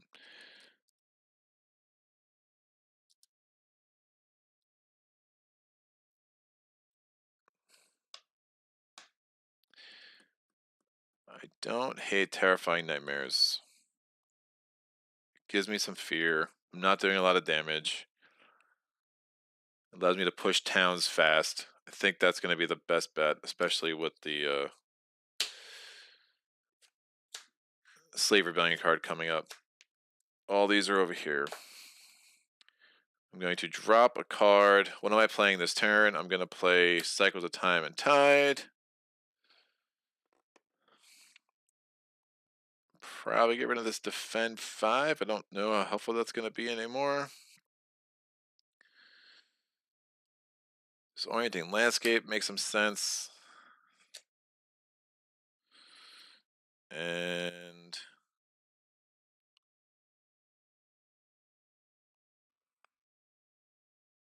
I don't hate that. I would like...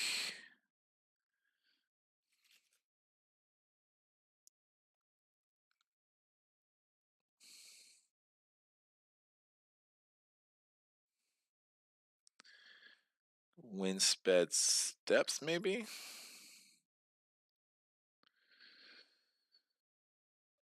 I'm only going to have level 3, which isn't great. Level 2, I need to play Cycles of Time and Tide. I still need to forget a card. Right. Correct, Greg. You still need to forget a card. We're going to forget Sap the Strength. I just don't think that Defend 5 is going to be all that useful anymore. It's going to have to find another way.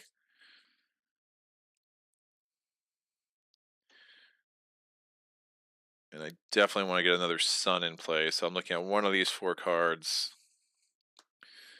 Called Isolation isn't that helpful. Gift of Windsped Steps could be.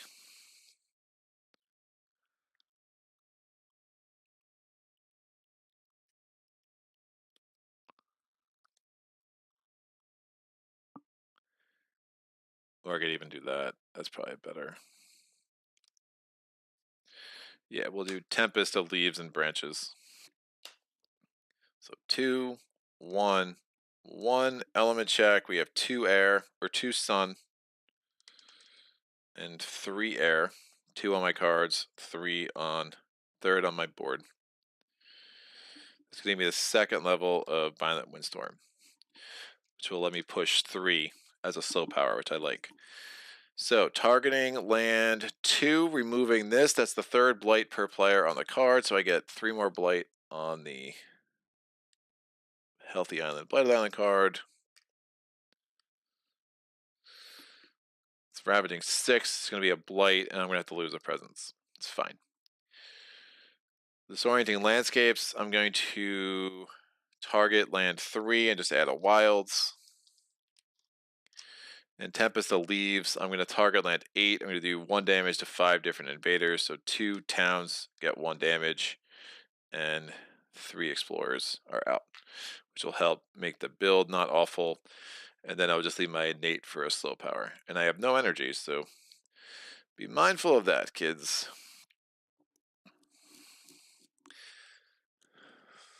Push 1, push 4. Alright, this should... I could play 1 more card. Ooh. This +1 range doesn't do much for me. But it can let me do damage here. That's right, I have 4 card plays. And I have a bunch of other. If I have 6 energy next turn, at worst case, I could do this, which would be really nice.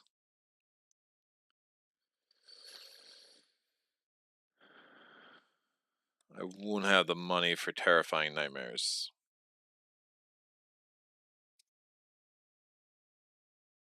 Or I could do this. So either way, I'm good. Yeah, so I'm going to add this just to get the elements. Target spirit gets +1 to all their powers this turn. That could come in handy, especially if I lose a presence here. And that actually gives me the 3rd level. It gives me another air, so it gives me the 3rd level of that. I want to play those 2. Yeah, I'm going to play either these 4 or these 4 next turn, so that will work.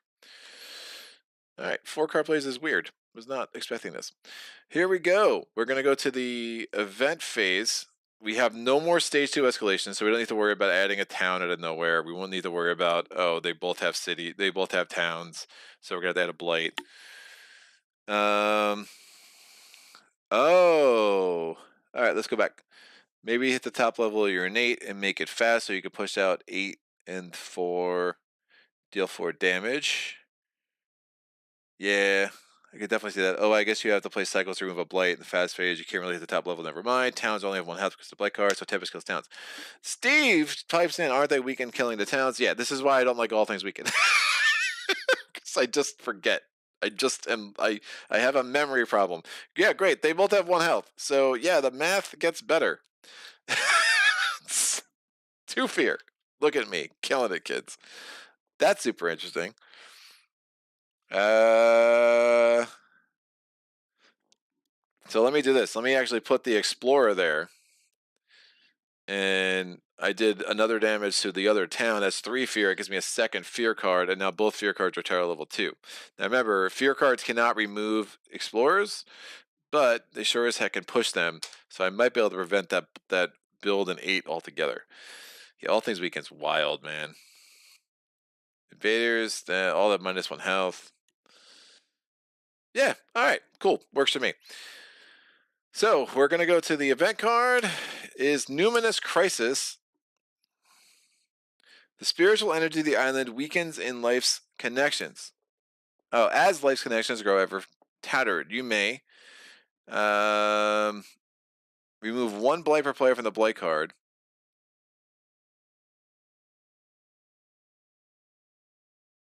I gain 3 energy, and then I would gain 3 energy. Or I could pay 3 energy, forget 2 power cards, or return 1 presence to my track.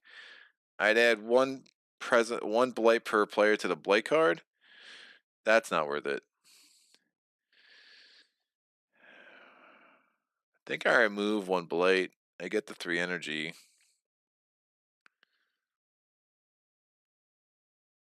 Right?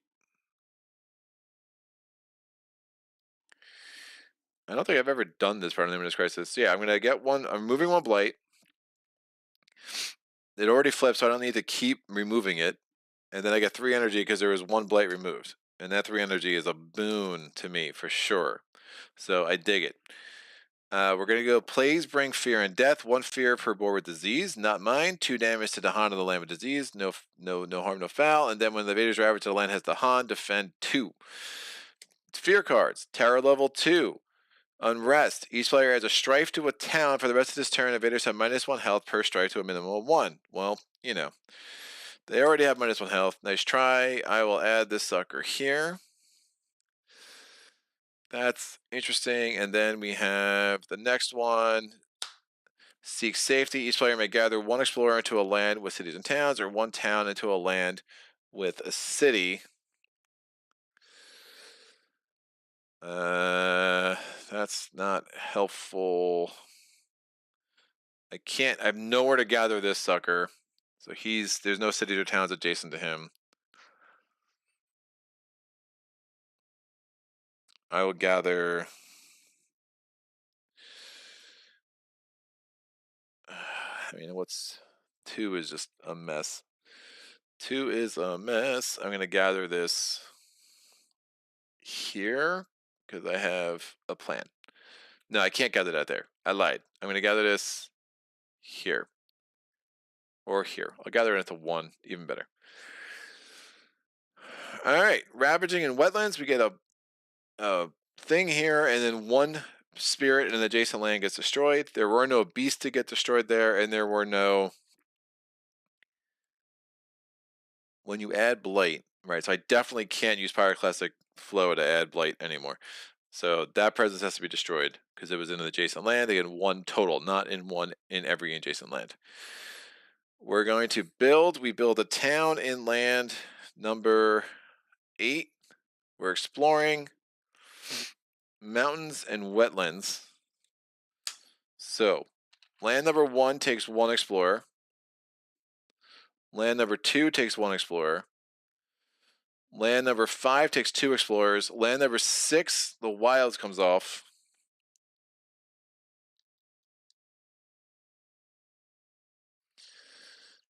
And I have to add an explorer to a land that doesn't have any.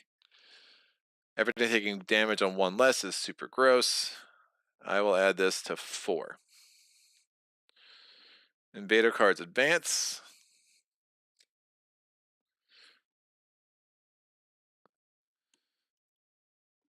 I have level 3 here.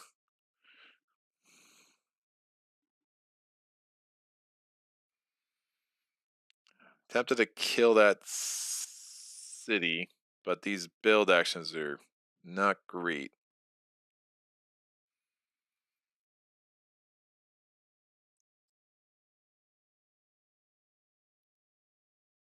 Yeah, these build actions are problematic for sure. Trying to think if I can push. That extra energy will be helpful. I still don't have another Earth. I definitely don't want a city to build there. Everything has 1 less health. This is really weird, but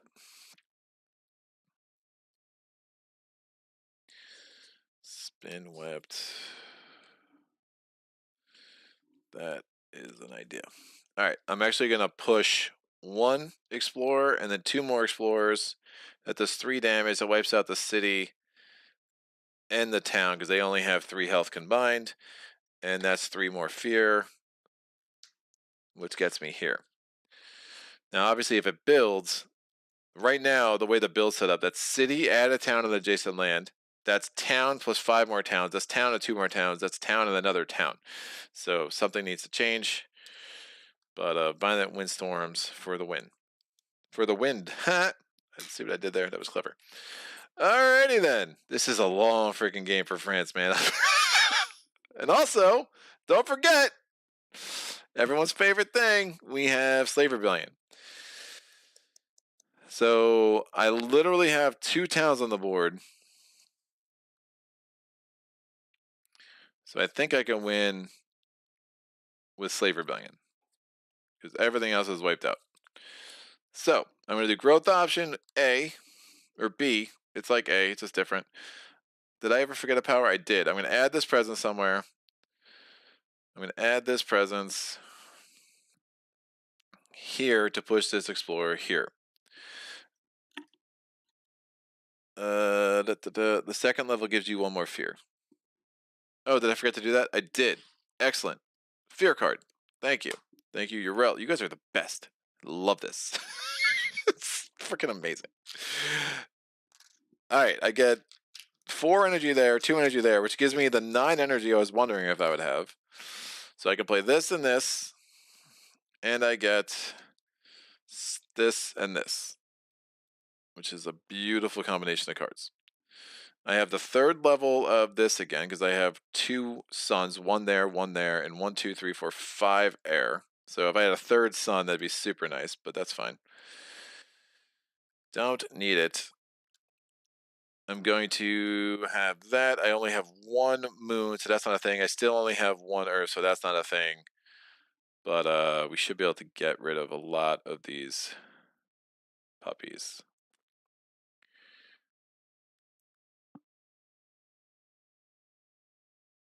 Yeah, that's kind of fine. So this is all my energy.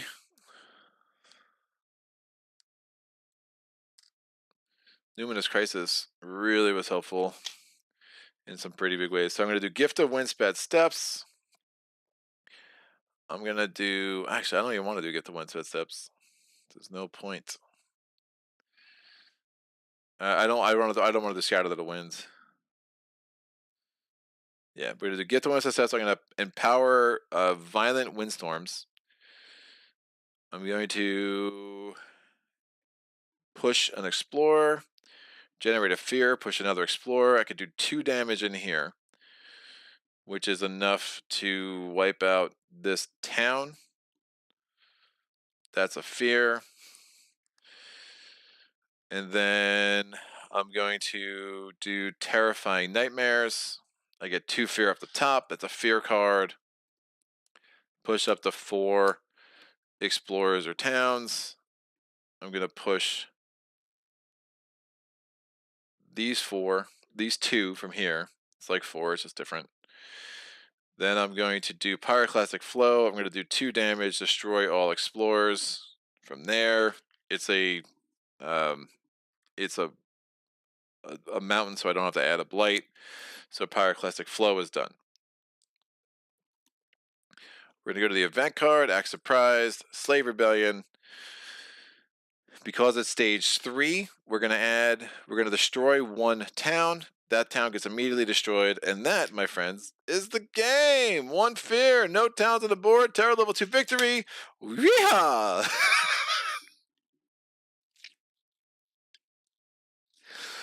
Okay, All Things Weekend definitely made that a lot easier. I'm curious how that plays out without All Things Weekend, for sure. What was the next one?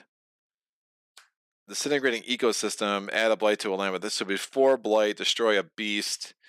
It would have been interesting. I mean, I still destroy the city there because I could have done 3 damage. So I would have just had an extra town there, I guess. That would have built a city there, so I would have had to figure out a way to do that. This guy would have been destroyed I could have destroyed that town there, so I just had to find another way to destroy the another city. So I still have 1 more city had I gotten like another card than Disintegrating Ecosystem. Oh, Tipping Point, that's fun. Memory Phase of Dust would have been interesting. Yeah, but just a weird build. It was a weird, like I just had exactly what I needed. The events made it really hard with that 1 sands, and then they kind of helped me out a lot. Obviously, I should have lost that 1 round, except I was able to add a disease, and then something else happened, which I forget, and then we ignored a build at some point. So, we got a little close with the towns, but just had the right event at the right time, which made up for the fact that I had a billion explorers on the board thanks to the previous events. So, and an explorer. Oh, yeah. Well, no, it's not. It's not even 2 damage. It's just destroy 1 town. So it's just done. So it doesn't matter the health. And then I add a strife to any 2 explorers or towns, and then every invader takes 1 damage per strife it has. After finishing this event card, draw another one. This card is discarded. Then aid the uprising, and then the next event would have been Year of Little Rain, which I think I have. I could have just dumped Cycle of Time and Tide to add a presence in one of my lands with the Han, and the beast would have attacked. I mean, county defense. Yeah, we definitely had some interesting playability, just kind of the way that came together. Yeah, Whirlwind is very good against France, and that's no joke. I mean, our fear cards here, each player chooses a different land with the Han, 1 damage per the Han there, and then each player may replace a town with an explorer and a coastal land. That wouldn't have been that great, but the Han damage would have been useful. Next thing, it was mountains and wetland, no, jungles and wetlands, which would have been, that's fine, the wilds there. We never negated any sources of explorers, which is interesting. That's definitely something I'd like to do, especially in a true solo game, but just never had to do it, and just were able to piecemeal together a pretty cool win.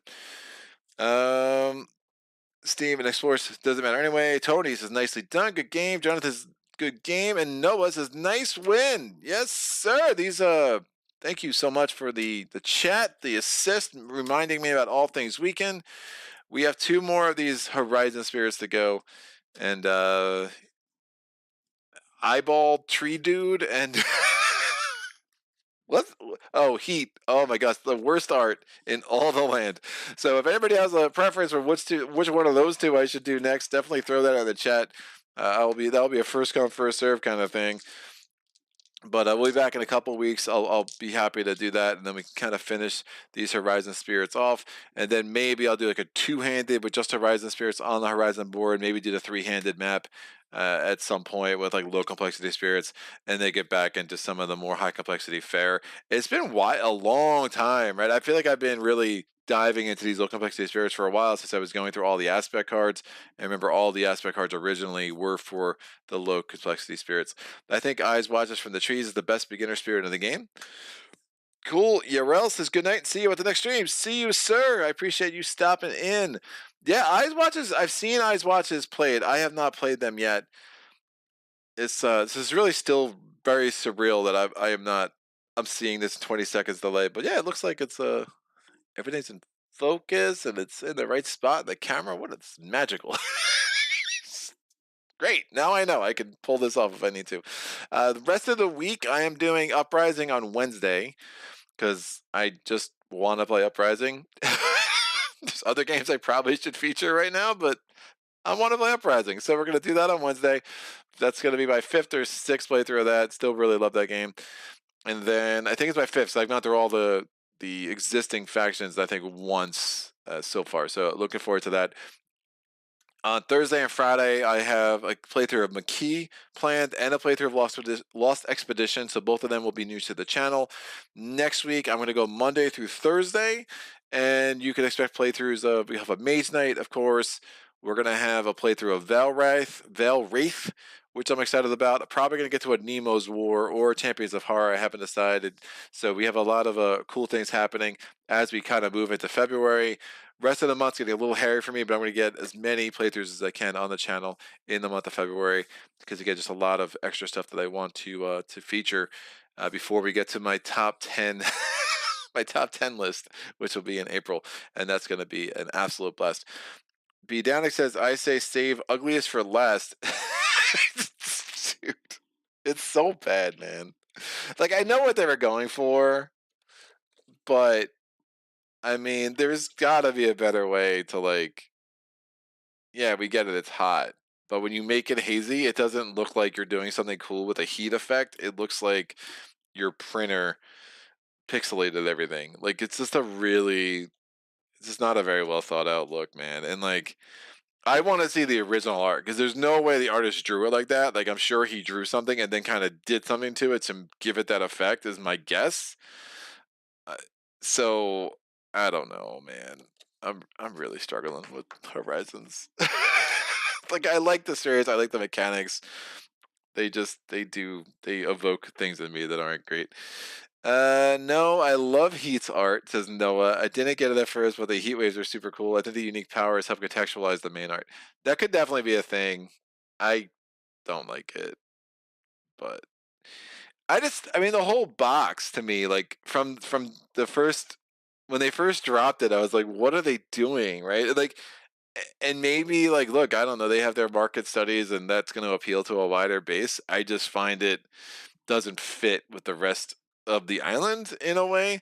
Like when I got Jagged Earth, one of my favorite things about Branch and Claw, Jagged Earth, Feathers and Flame, is that I never felt like, expansions a lot of times, it just feels like, oh, it added all this content. But I always felt with Spirit Island, I think it wasn't adding content, it was like revealing more about the island. And Horizons definitely gives me that feel for the first time where like, oh, this is added content. Because it doesn't fully integrate for me in my head. And that just could be a me thing. And that could be like the game's so big already. Like, I'm going in a little bit more skeptical, but I was skeptical of Jagged Earth, and I was very quickly won over. I mean, I played 3 games with Stone, and I was like, nope, we're good, love it. This is great. This is the great. I mean, it's just the isolate mechanics and the Badlands mechanics. Horizons doesn't give me that same feel. It just feels like added. It feels like more, as opposed to, again, you know, the island slowly becoming, more evident as to everything that lives there, right? So and that's fine. I mean, look, I like that it happened. It's really cool for Eric Royce. It's cool for Great on the Games that they're able to get that contract and get this content created. And it's cool that they worked it out that, that should be available globally, sooner rather than later. So yeah, Noah says, yeah, I agree. There's a different vibe. I think they wanted to feel more approachable because Target. Yeah. And I guess I don't know. I mean, it's a thing. It's a thing. I mean, like, look, when Gloomhaven did it, Jaws of the Lion still felt like Gloomhaven to me. It just felt like a better version of it. This feels like, again, added content that is good. Like, these spirits are very cool. Like, I will definitely, if I'm playing beginner games in the future, like, there are definitely, it's nice to have more options than river and lightning, right? Those are, I could definitely give myself, like, I think it was just what B Downing just said, or no, someone just said that, what Tree Boy, Eyes Watch from the Trees, it could probably the most beginner friendly spirit in the game. I could definitely see that. The ability to move the Han in there with the defend, like, all that's really cool.